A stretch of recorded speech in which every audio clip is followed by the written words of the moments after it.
We are live. Welcome back to another edition of the Bearded Bros Golf Show. I'm Rod. And I'm Marcus. All right, so Memorial Tournament this week, another designated event. We were holding out hope with Rory holding the lead on the third round at the end of the third round um, that he would pull it out. And typical Rory style, he's crapped the bed. Ended up giving up the lead really on the first nine, falling a couple strokes back, and then ultimately losing to Victor Hovland and Denny McCarthy in a playoff. Um, we were kind of talking pre-show. Rory, does he need a change in caddy? Someone that's giving him more experience than he's currently getting with Harry Diamond? Possibly. I mean, I don't know. I just think he needs a full reset. I just think off season he needs to, really think, really dig within himself and just really wonder what's going on. Because like we've been talking about like for multiple shows now, he just doesn't have it mentally.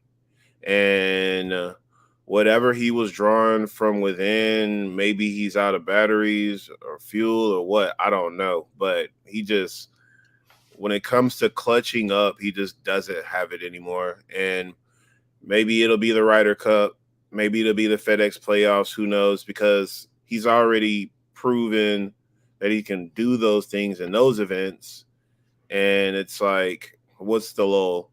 And then next week he's trying to go back to back to back. So again, he's got to pull something together because you're on these marquee events. You're trying to repeat. You're trying to defend. So something needs to happen.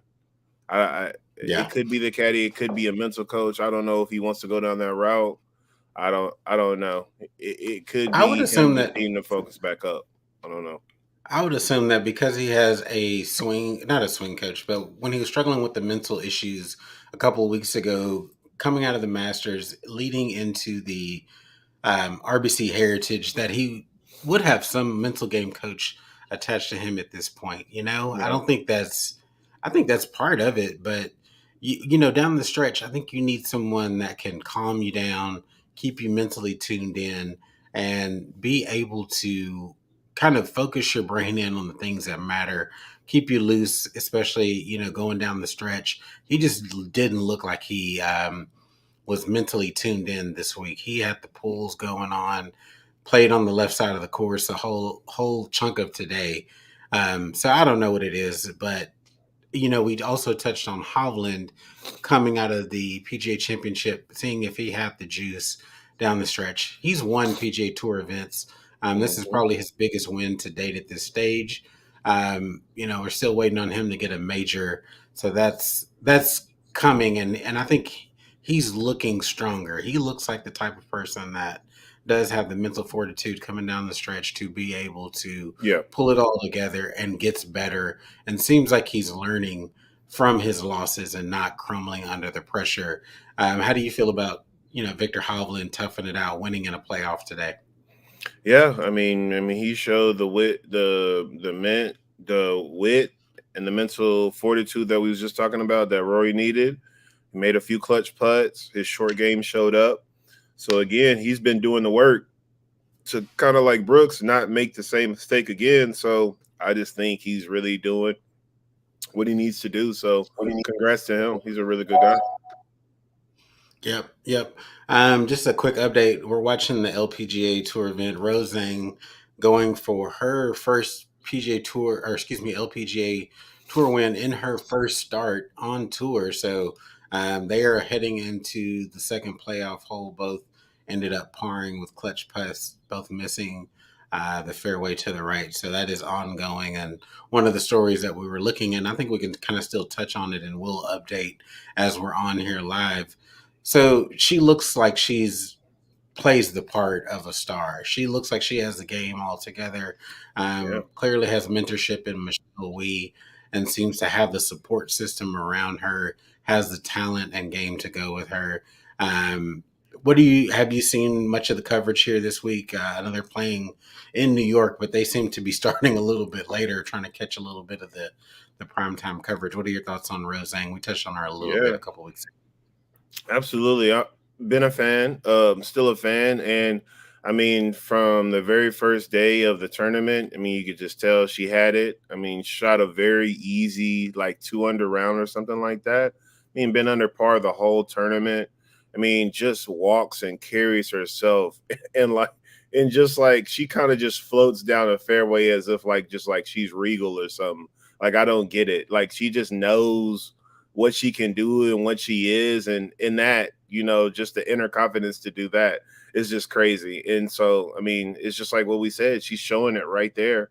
And coming down the stretch, she missed on 18 to kind of just win it outright, but the hole before 17 she made a clutch 10-footer, and she just made drained another 8-footer for par to stay in the playoffs. So I mean, she's serious. I mean, I'm intimidated, to be honest. She's first Yeah, event and she's already out here like this.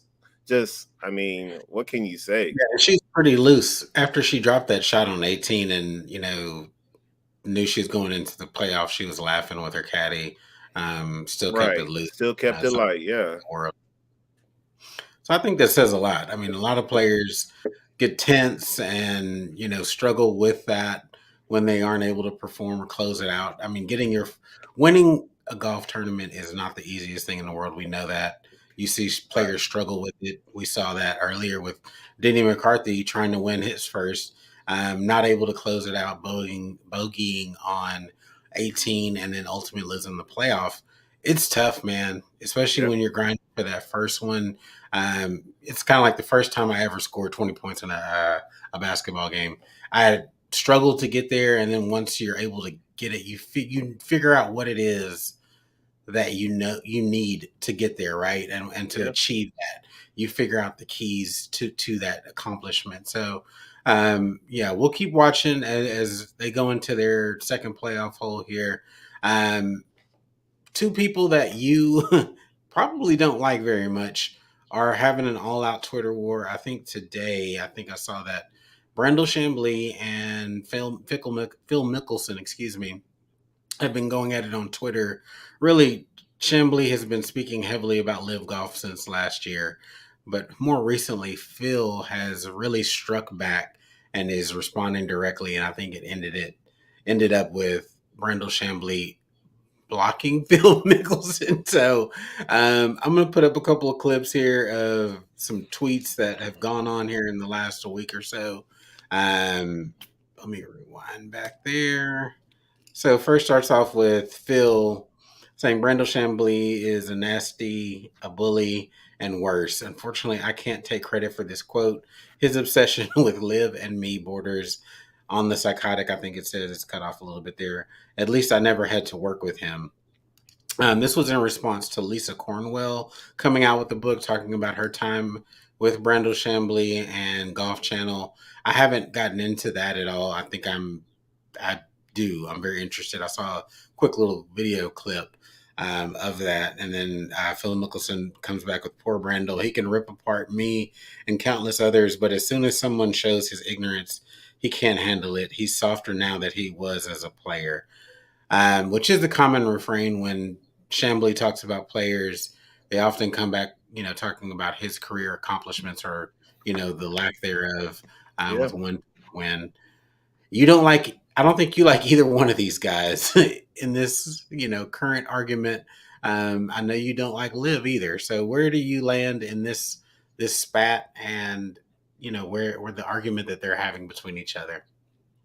I mean, when you see two corny people doing corny things, as in internet arguing, and both of them have a long track record of being very lame and corny and a lot of running around and saying the same thing different ways and it's still being wrong, like, just two headstrong people that are just, I just let them stay in their own lane. I try to just ignore it and not even pay attention to it. So um I mean, kudos to Phil for, having a backbone, and, thumbs up to him to defending himself and woohoo. But I mean, they're both corny. I mean, Yeah. like, And I personally don't like Chamblee's. I shouldn't say I don't like it. His argument is really about the sports washing aspect of it and it being about a murderous regime and supporting Yeah, Mohammed bin Salman. And I get that. That's an argument to have. It's not the one that I've made against Live. The argument that I've made against Live has been strictly that it is a bad product. right. That It's a puppet sustainability. tour. Exactly. It's not real golf. It's real golf. Let me not say that. Let me be careful with my words. The exhibition that they're putting on is just that. It's not there's no merit to how you get onto it other than your name and previous accomplishments and will you accept the money to come over.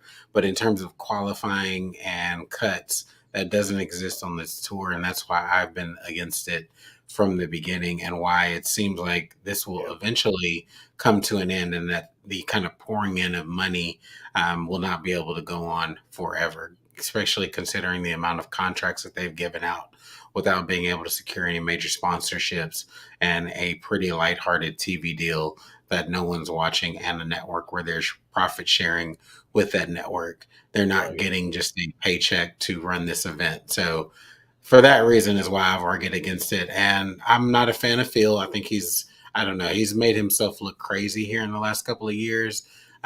Even just physically, you're like, what's going on with Phil? The Yeah, scruffy beard, I think he's probably look his best currently with the weight loss, that he's undergone and looks healthy, but has just looked a little bit creepy with sunglasses all the time. yeah. I wear the sunglasses at night, head ass. Like, bro, please stop. Just stop, bro.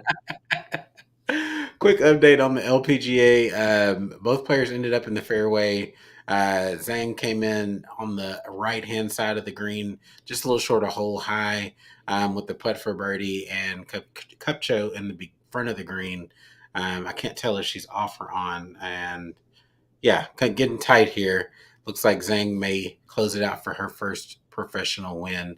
Let me finish playing a couple of these other clips on the Twitter spat with Chamblee, get to some of his stuff.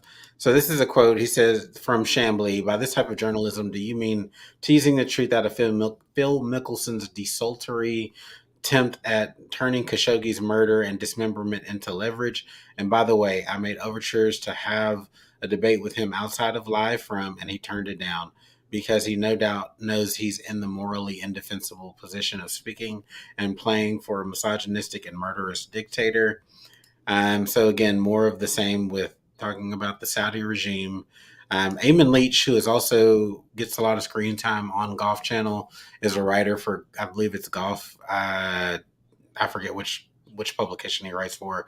Phil Mickelson's Twitter bluster can't distract from reality as a shameless pawn for murderers. Same tune.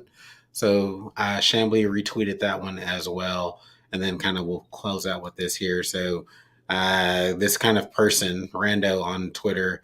Chamblee is a tool. Phil Mickelson nailed it. I hate people who don't have nuance, who stand either way no matter what. Phil is welcome to come on live from set at the U.S. Open to discuss the merits of playing for scary MFers, as he called them, and the Walters book that comes out in August 2020, whatever. But my guess today is too soft to come on and talk and debate. So again, I know Chamblee is, probably disliked about as much as Phil at this point. So again, as you stated earlier, two goofies kind of arguing into the wind and discussing a whole lot of nothing at the Right. end of it. So yeah, um, we'll move on from that to this week. No, you've had your clubs 2 weeks now, right? Yes, It'll be 2 weeks. sir. So let's talk about this. On this channel, Par for the Course, if you look back on the history, one of the first video that I've ever put up that got traction, it was about 8 videos in, was a debate about free versus paid fittings. But ultimately, the discussion really is should you get fit and the importance of getting fit for your clubs and the difference that it could make. So you recently were fit for a new set of irons. Previously, I think you've had a fitted driver as well, Hmm. and we both, for reference, up until for me last year and Marcus recently, were playing the Nike Pro combos issued in 2013. Loved them. They were not fit for us. We just bought them off the rack. what have you experienced in your first couple of weeks? With your fitted irons and your experience and the difference between your other set prior to that. Yeah, so I feel like with my prior set, which I loved, you kind of had to manufacture a shot. It wasn't organic, it wasn't natural, it wasn't like you had to kind of force it to do what you wanted it to do. I mean, and now I feel like with the clubs I have, like it's the flight I want, it's the shot shape I want, it's the shot trajectory I want. The distance is a lot easier, the reception off the face is a lot easier, and so like the club, just when I put it in my hands, it just automatically feels a lot more comfortable in it. Like it's not like I have to, doohickey with my grip. I don't have to look down at the face and make sure it's lined up correctly or anything like that. It presents itself perfectly down by the ball already as it is. It's almost as if I was meant to hit these clubs per se. Yeah. That's what getting What were fit the does, though. changes? What were the So changes that were made in your clubs that made that difference in kind of not having to manufacture setup and the shot shape? yeah, so pretty much the face profile is the same. So I like a thinner, not a blade profile, but a thinner top line, just a player's club, smaller compact head, not very much offset. Just so I feel like I can line it up with my shaft and my grip a lot easier when I'm addressing the ball. So I ended up getting a little bit over 6 foot, and I ended up getting a half an inch extended shafts. And then instead of playing the True Temper S300s, which was a 130-gram shaft, I'm now in a KBS Money Taper with 120 grams. So it's crazy the amount that 10 grams feels, but it feels so much more lighter, a lot easier to swing the club harder if I want to, but easier to swing within myself as well, and the flight is a lot easier to control or manipulate. I can hit it low if I need to, but the ball shoots off the face higher and easier and carries longer just with the money tapers in comparison to the S300s. S300 was a little bit more stepped, a little bit harder.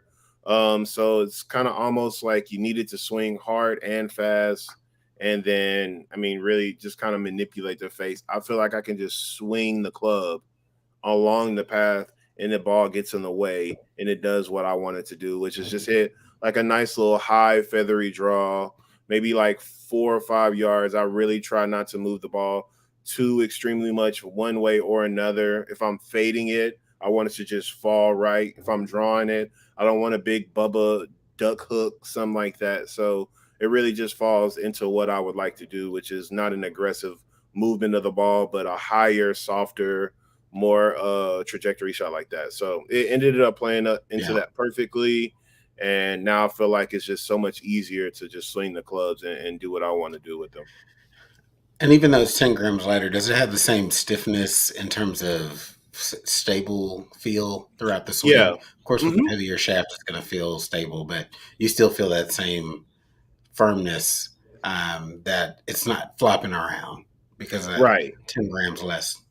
Right. It's still easy to I mean, definitely hit some lag on that, and going into turf interaction and stuff like that, it just, kind of breezes through. It's not getting stuck in there. I don't feel like I'm ever too steep or anything like that. Just I mean overall, I mean a better product. And I guess feel like it's more cohesive. It's not one with another and then you put them together and then all of a sudden they're like one piece. I feel like it all was like these were meant to be together because it's just so easy now to do everything that I want to do with the club. Sweet. Yeah, I mean, I think I've seen some stats. My Golf Spy they do a lot of research and just hearing. I think I want to. I don't want to be wrong on the stats, but I want to say at the minimum, if you get your clubs fit for you, no matter your swing condition, by a really good fitter, you can shave 5 strokes off of your average, round or your handicap long term by getting fit, and I Yeah. believe that wholeheartedly. I've made recently. Got my irons last year and immediately saw an improvement in my iron game, which that's the weakest part of my game or had been up until recently. And I made some more, adjustments with the wedge part of my bag, but also with my woods. I've made some shaft changes.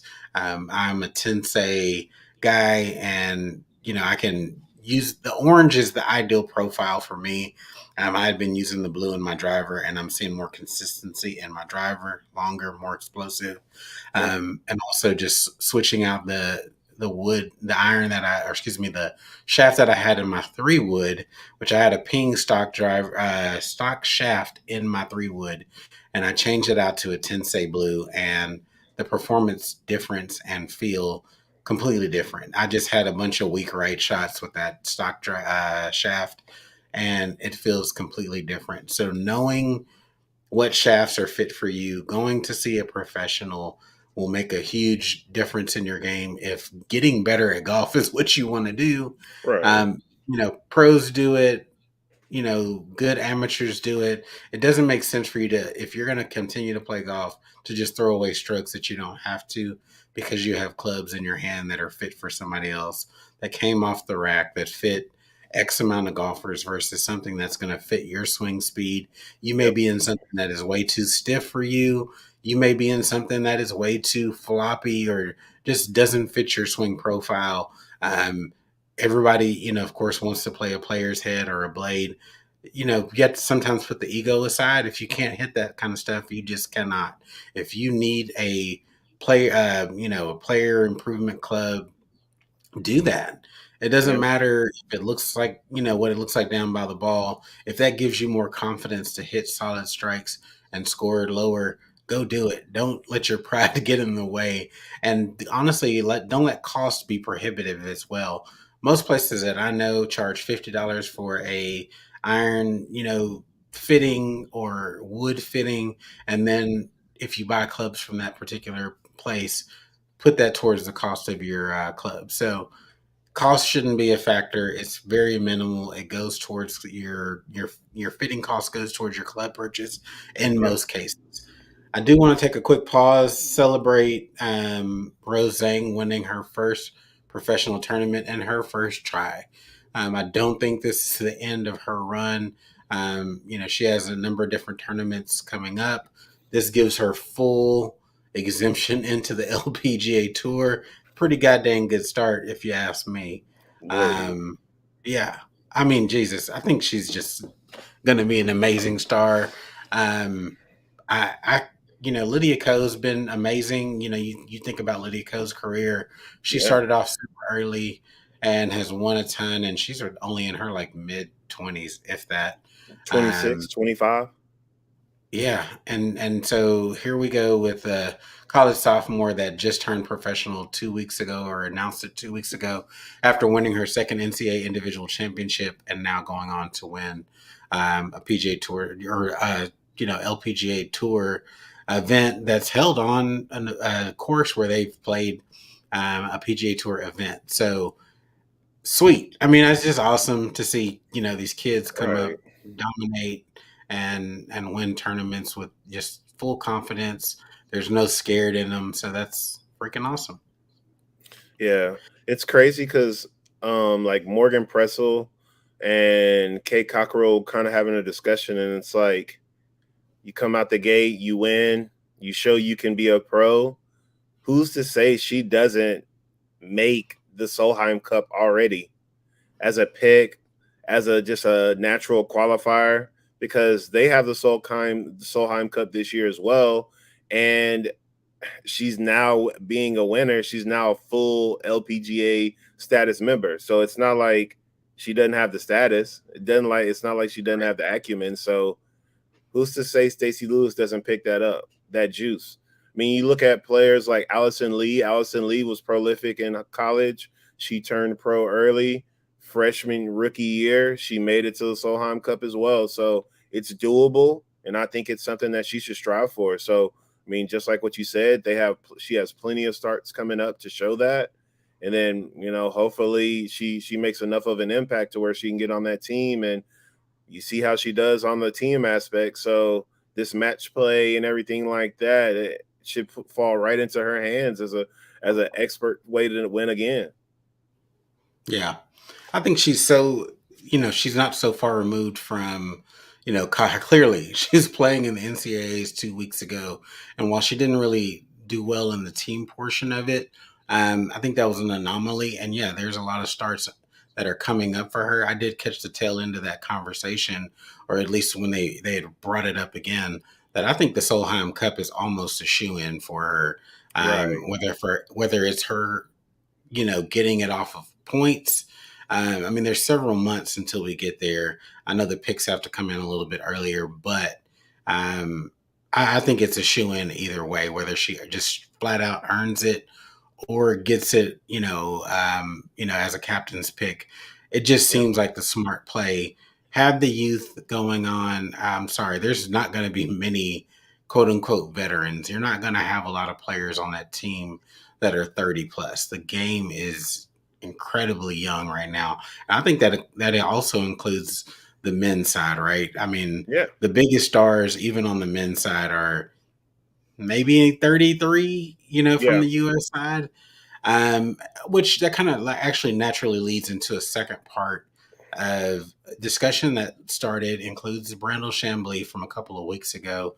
Him and Brad Faxon having a stare down about the live guys, particularly Brooks Koepka, being able to qualify for the Ryder Cup.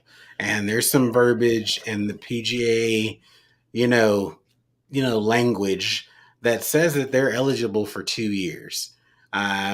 There's not really a qualification based on anything else, and so Yeah. they were people that have defected still are quote by the letter of the law still eligible. Still What are your thoughts eligible. on a guy like Brooks? Being able to get a captain's pick. It's not going Yeah. to be based on points, but what are your thoughts on him in particular, or if we see another live guy, let's say a DJ wins one of the two remaining majors left in the season. What are your thoughts on those two guys getting included in the Ryder Cup? Well, I'm I mean, they didn't already spoke on. I mean, Zach Johnson didn't already reeled it back in with what he was going with. I mean, I felt like the PGA Tour was so steadfast about like, no, it's not happening. Like they're not allowed. Now it's like, I don't know. Well, if they're winning, well, ah. And then you got a guy like Brooks who's definitely ballsy enough to say this shit. He's just like, yo, like, look, I go second, first, second, first, first. What you gonna do? You ain't gonna leave me out. The people love me. Right. Regardless of if you like me, the people love me. And Yeah. they gonna want me to be in there. And then with DJ, it's like, well, I'm a likable guy. Who doesn't like DJ? I'm still ranked I'm still ranked top 30 in the world. I mean, and you saw me in the Yeah. first two majors. What are you gonna do? Leave me out? I mean, they have I'm arguments. I'm I'm I'm good in the team room. I think the person that I saw lobbying, I think he had an umbrella, is Bryson DeChambeau lobbying for a spot for himself. However, his play has been horrible, even And he's not on likable. live. He's not likable. Nobody likes Bryson DeChambeau. Very few people are fans of him. He doesn't have a lot of friends on tour. You don't see Right. people, going to bat for him. And he's played terribly on live as well. I mean, there was Exactly. a pretty much, a last half of last year and this season where he wasn't even breaking the top half of these tournaments over on live. I mean, again, we're talking 48 people. All you got to do is beat 24 of them, 23 people. You're not doing Um, it. you know, and it's just, yeah. So he doesn't really have a case, but DJ, Kepka, I think they do. And, you know, I don't, I need people to be able to evolve. I don't like people getting stuck in positions. I'm not a fan of that. I think we should all be able to, if you learn more information, be able to adjust to it. And I think that maybe the hard stances early on cornered in, some PGA people who make decisions about things like Ryder Cups, Mm-hmm. Presidents Cups, etc. Put them in a box where it's like, hey, you were, super hard stance against it versus having a more measured response, which Yep. we've seen, let's say, from a Rory. This week he's really, not taking the bait. He's not really digging in. He's definitely softened his stance. And I know that some of that's coming from the mental health side where he's not just over extending himself and taxing himself and emotionally being spent. But again, that's the position that a lot of these folks have put themselves in and saying, live, never, don't associate us with live. Let's Yeah. not allow them any, leeway. I think that's the unfortunate part of kind of the Ryder Cup argument is that so many people have hard and fast hell no to live. So Yeah. we'll see, And man. that's the It's a lot DP of World years left. Tour Yeah. because they Yeah, done already came out. their stance is even harder. Yeah, and they're finding people. Like PGA Tour ain't finding. They might. You know what? Let me not say the PGA Tour ain't finding because they could be finding under low key, like and Brooks and DJ just aren't at liberty to speak on it because they're still in a legal battle or whatever it may be. But DP World Tour done came out and already said Lee, Poulter, all y'all guys, y'all staying on the tour, bro. It's $100K a week, bro. It's $100K a week. You Right. better resign or I'm Right. coming in them pockets. They done already said it. And then Luke Donald and the tour already came out and said, Sergio, Ian, y'all not in this. I'm sorry, but y'all not in it, my boy. And so they Yeah. stood firm on it and they came out immediately and was like, nah. And now you see Rom too. Rom, one of them PGA Tour guys that was like, nah, bro, we not with them live people. Now he's like, well, Sergio can't be in the Ryder Cup, so now I'm sad too, because I just feel like they robbing him of one of the greatest Ryder Cup players ever. Well, okay. Again, that part about the Lifetime Achievement Award, Sergio hadn't been, that guy in a long time. And so Exactly. it's not like there aren't 12 more players more qualified than Sergio Garcia to compete on the Ryder Cup for the European squad. That's kind of a poor argument to make, is that Sergio just doesn't qualify for Right. that level of play anymore. And so I get it. John Rahm, representing for the Spaniards and trying to stick up for Sergio, which he's made some, you know, comments regarding that and trying to support Sergio, but it is very clear at this point. I mean, his performance on Live has also been pretty poor, and it's not like he was tearing it up on the PGA Tour before his departure either.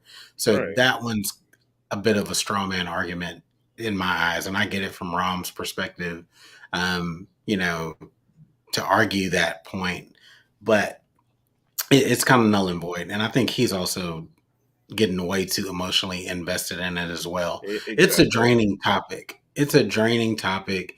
And I think it takes players who are actively trying to compete and win off their square and they get to talking about things that don't necessarily apply to them. I Right. honestly, if I was a tour pro, somebody asked me about Live, I'm a no comment.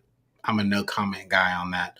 I'm not going to spend any energy and take away from my focus to talk about something that I really don't have any power in, and me just spouting words and getting all riled up about it aren't going to change the result at the end of the day. So, Yeah. not a fan of that at all. No, not at all. And I think it's even funnier because you want to take we're including Ryder Cup stalwarts. So we're including Pultz in this. So you want to take up 2 roster picks out of 4 because the World Tour is different. They have 8 automatic qualifying spots. They have 4 from the tour, 4 from world ranking points, and then 4 picks, unlike the Americans that are 6 picks from the tour and then 6 picks. So you're already going 50% of your picks just off a legacy, and you want these guys to take up 2 spots, play maybe 3 matches apiece, their solo match, maybe a 4-ball, maybe a foursomes, just for them to hit 2 or 3 shots that might keep it from going from 5 up, and they hold out to make it 4 up or something like that. it's not even worth it, bro. And then it's just like what you said. No. The game is so young now. These guys they're not intimidated anymore from legacy and, oh, you did this in 2010. Bro, I was in elementary. I don't care. I do not care, bro. Right. Like, what It's are you kind of like talking on the about? NBA.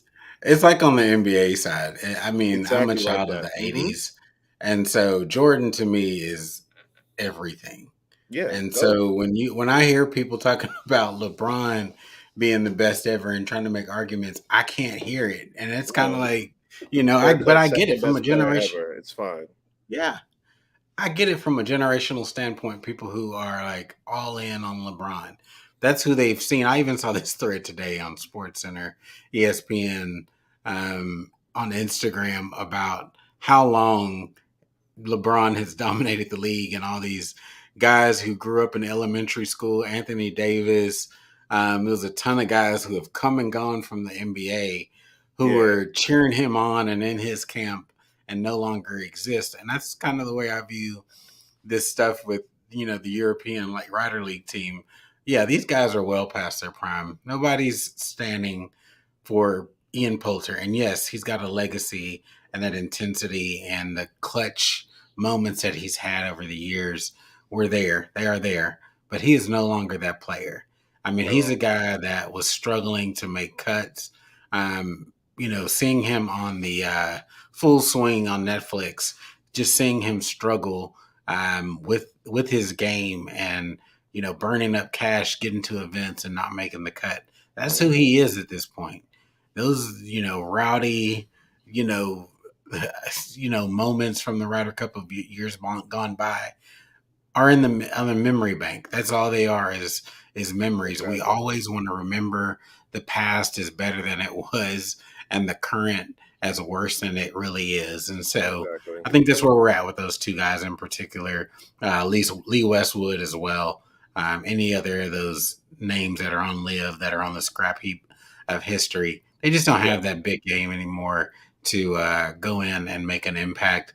I don't know if Moronk is a guy that would qualify for the Ryder Cup, but I would love to see guys that are out here playing every damn week, getting it out the mud, Yeah. and really have incredible games perform on that level so we can move on to the next and start developing new stars for golf as well. Absolutely. He should be qualified. I mean, yeah. He's qualifiable. He's from Poland. That's Yeah. mainly in Europe. He should be in there, and he's won, so he'll qualify. Yeah. Yeah. All right, bro. That's it for our kind of main topics. What else do you have that we haven't touched on, or something else you want to add on kind of bonus part of the show? Um. The Heat is looking real sweepish, real gentleman sweepish. I don't see it going past 5. I think the fairy tale. I think the honeymoon is over. Um.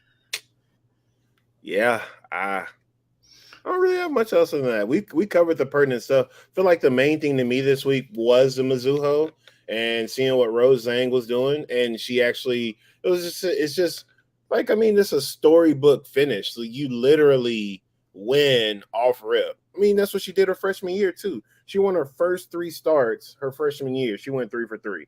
Now, do I think she does that on the LPGA? That'd be some insanity if she did.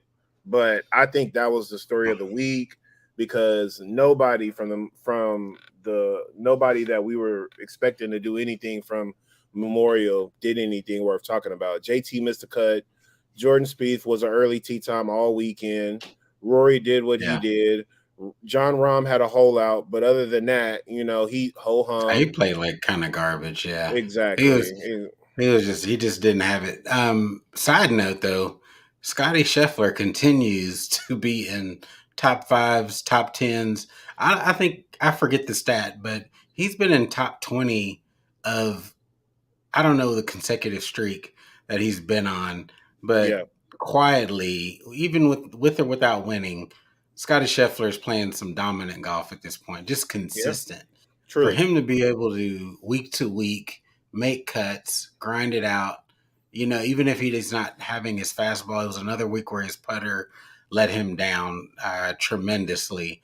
Yeah. But yeah, I mean, like you're kind of circling back. Rose Zhang, we're fans. I'm looking forward to watching her. We said kind of after the women's am at Augusta National that she had the look. We said Yeah. that back then. Mm-hmm. We're on record. Go check the tape. That she was, not that clearly we all knew she had game, but there was a certain look about her, confidence. Yep. She looked like a pro on that stage, and she is most definitely performing in that way. And just quote from Jeff here: Rose Zhang, she rocks. Let's go. Period. That's what we're saying, man. Period. Period. It is not complicated. She's got the game. She's long. She's long. Right. She's accurate. Has the short game and the confidence. Yeah, I'm sorry. There's not a lot else to be said. She's not whittling it together with strings and and rocks. She's a well Right. put together player, Oh yeah. and we'll be talking about her. And I hope the LPGA doesn't fumble it. Honestly, they almost did. TV coverage was a little bit spotty here. I feel like this would have been a good time to call an audible. I don't know with the timing of the tournament, but glad we got to Yeah. see her win. But them starting off on Peacock, I'm sorry, put her on the Golf Channel. Yeah. Put That put brings the up a put the champions, put the champions on Peacock. Cater to the stars. yep. LPGA has to figure out a better way to market their stars, or they're going to end up squandering this opportunity with Rose. What were I you think saying? I think this is like so two things. First of all, in connection with this, I think that the PGA Tour needs to help this. Again, this is much like what we've been talking about with our comparisons to basketball. This is NBA, WNBA. The PGA stars need to be pushing the LPGA. The PGA needs to be pushing the LPGA. The Golf Channel, who has all the coverage and all the TV time, instead of running these playing lessons with golf with Bones from 2018, put the live LPGA coverage up and let's quit playing around, Right. bro. Like these, and then like with scheduling and stuff, they need to do some like counter tournaments. Like when we know the LPGA is going to have a good event or going to have a good field or a major or something like that, put the Barracuda on or put the Utah Championship on. Please let these Yeah. ladies have a week, like a week. When the They PGA comes on, we shut down TV. There is no other yeah. tournaments on for a PGA major. Like they don't get that same respect, at least for They major did a leagues. decent job with the Chevron earlier in the year Agreed. Yep. in Houston. They had solo coverage, and I was proud of them for getting them on the major network. They weren't on the Golf Channel, they were Yep. on network TV. More of Mm-hmm. that needs to happen. I agree. Scheduling wise, might be a tough for the first next couple of years to get them on a solo week for their True. majors, but there definitely has to be more attention paid. The nighttime replays, like the Memorial, I get it. You're going to play the PGA tonight. I get that. You're going to do Yeah. that. Back it up with the LPGA Yep. immediately. Don't play Mm-hmm. champions. Get it back on Monday, final round or whatnot, whatever you have to do. But the LPGA, if we give it, it's a very similar game, right? It's not some complete crap of a product. It's a good product. It's Right. not like you're taking a loss by showing these incredible players on the LPGA. They just have to push for that and fight for that. Golf has a really unique opportunity right now to continue to capitalize off the momentum that was built coming off of the pandemic and all that crap, and people Completely. really being interested in golf. I've seen more women on the golf course on the weekend than I ever have here recently. And it's an opportunity, but if you don't capitalize off that and you don't market it properly, you're going to lose that. Yeah. But yeah, you gotta cater to the stars. The Absolutely. Cordas. Name all the names that are popular. Lydia Ko, Yep. Allison Lee, Minji Lee. Lydia Benji Lee, Lydia Vo. There's so many people Right. that have big game and have won recently and are impressive out on the course. So We're going to talk about it. I mean, it may not get all the eyes in the world to talk about LPGA, but it is damn good golf. And if you don't like it, this may not be the channel for you, but Right. it's entertaining to us. Yeah. So, And then last point, ball rollback, Memorial, great opportunity to showcase why there shouldn't be one yet again. Course conditions can again show you that these scores can be controllable. If you're not accurate, yep. it's whatever. And again, now don't get me wrong, Jack Nicklaus always plays these crazy distances. There was a lot of 480, 490 par fours, 500-yard par fours. But if you play the caroms of the fairways and stuff like that, the rollout helped that. So again, you're still hitting irons into these greens. You're not hitting crazy long shots, but you have to be accurate. You have to play from the fairway. Yeah. He literally showed you what you can do when you play with the conditions the correct way. I'm not saying every course needs to have 14 stemp greens and these crazy slopes and 3-inch rough right from like a foot off the fairway, but something similar. Grow the rough, show people that you can speed the game up, and if it speed the fairways up and the conditions up, and you got to be able to control your ball. If you can't control this Right. ball, what is the rollback going to do? You're not going to be controlling it then. It's going to be more Well, spin. Go ahead. it wouldn't add anything to the game. I mean, in terms of Exactly. It's taken value, away. I mean, they were talking about that. Rory, I think they were saying he understood he was only going to be able to hit driver about 4 to 5 times at the Memorial Mm-hmm. because the length didn't benefit him there.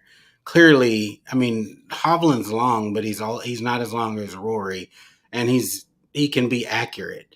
Denny McCarthy, Exactly. who is no long hitter at all, has a lot of long irons into greens, was able to compete on that level.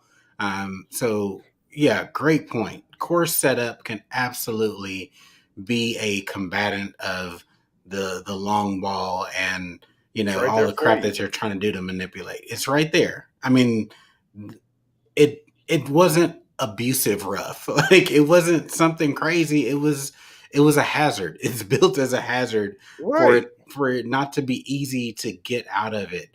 Sometimes you're just gonna have to pitch it out in the fairway And play and for just par. enhance the Quit trying to ball. make hero shots.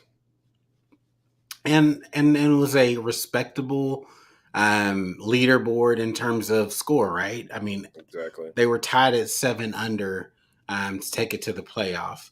So that is the golf that setup that can combat this ball rollback discussion. Which I think after introducing it, I don't know, it's been pretty quiet. I'm hoping that continues to die down after manufacturers and people that are involved in the golf industry got a chance to respond to that. They Yeah. will have up Seriously. until I think August to finish that period, and I hope again that is reversed and we put that to bed. Um, it's just kind of stupid. So Agreed. cool, man. Shit, got a hell of a show out of this. Appreciate everybody that's joining. If you're on right now, we do this every Sunday, 7 p.m. Central. Love talking golf. We'll hit every subject under the sun with golf, mix in a little extra stuff. So hit that subscribe button. We'd love to see you. We also, encourage your comments. If you ever also want to jump in on the link and hop on screen, we also have that available as well. So thanks for Yep. tuning in. We'll be back next Sunday at 7 p.m. Central. Holler at you. Bearder Bros Pod Show. Peace. Peace.